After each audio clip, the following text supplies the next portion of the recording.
ठट्टा जिला भर में सैकड़ों अफराद को मलेरिया बीमारी ने अपने लपेट में ले लिया है। सिविल अस्पताल मकली में रोज़ाना 300 से ज़ायद मलेरिया के केसेस ज़ाहिर होने लगे हैं। अस्पताल में अद्वियात की शदीद किल्लत पैदा हो गई है। आने वाले मरीज़ दवाएं भी बाहर के स्टोरों से ख़रीदने पर मजबूर है।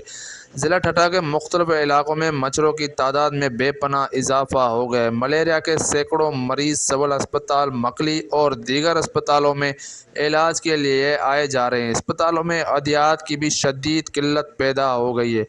मरीज़ बाहर के मेडिकल स्टोरों से दवाएं खरीदने पर मजबूर है। उस मौके पर शहरियों ने वश न्यूज़ से बातचीत करते हुए कहा है कि लोग ये कहेंगे कि ये जो सिविल हॉस्पिटल ठट्टा की मकली में जो ये बड़ी हॉस्पिटल है, मेरे ख्याल में तो ये हमारी दो जो डिस्ट्रिक्ट हैं उनकी ये बड़ी हॉस्पिटल है।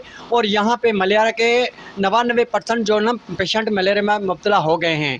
तो इनका ये है कि जो मलेरिया टेस्ट किट वो भी नहीं मिलती है। ये जो टेस्ट पॉजिटिव है उसको नेगेटिव कर देते हैं, जो नेगेटिव है उसको पॉजिटिव कर देते हैं। सिविल हॉस्पिटल का काम ये रहा है पर्ची निकाल के रेफ़र करना। कम अज़ कम टेस्ट का जो रद्द अमल है वो तो सही रखना चाहिए। इसमें कुछ भी नहीं है। सेक्रेटरीट अमला बैठा हुआ है, वो इंजेक्शन लगाते हैं, पता नहीं पानी की इंजेक्शन लगाता है, पता नहीं ये जहर की इंजेक्शन लगाता है। नहीं मरीज मर सकता है, नहीं कुछ बच भी सकता नहीं है। है। मैं अभी मलेरिया की टेस्ट करवा के आया हूँ। तो गया तो वहाँ पर कोई भी सहूलत नहीं थी, ना दवाई थी ना वगैरह।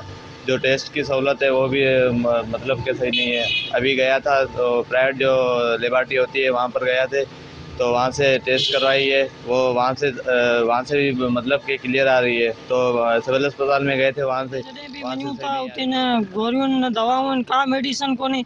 जे अचे थी त का खपाए पई छॾीनि था। हिते अस्पताल में का भी सहूलियत न आहे। वञ त डॉक्टर भी मौजूद न आहे।